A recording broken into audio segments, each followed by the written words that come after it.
Dalam sejarah Jambi mengatakan bahwa Putri Selaro Pinang Masat adalah penumbuh kerajaan Jambi. Dan dia adalah anak dari kerajaan Minangkabau yang bernama Ananggawarman.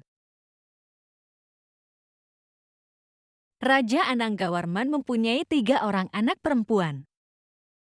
Yang pertama bernama Putri Selaro Pinang Masak, yang kedua bernama Putri Panjang Rambut, dan yang ketiga Putri Selindung Bulan, alias Putri Bungsu.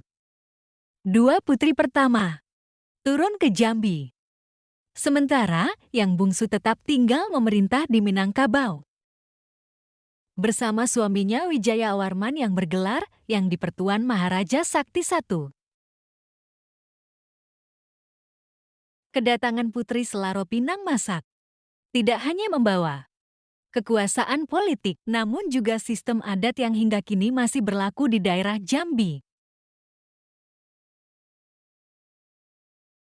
Raden Abdullah, seorang tokoh lembaga adat Jambi, mengatakan bahwa yang menyusun adat Jambi adalah Datuk Perpatih Nan Sabatang dari Pagaruhyung atau Minangkabau. Sedangkan yang berdasarkan dari Bandar Jambi adalah Datuk Katumanggungan. Selain itu, Umar Nibisuto di Lago mengatakan bahwa teliti dari Jambi, undang-undang dari Minangkabau.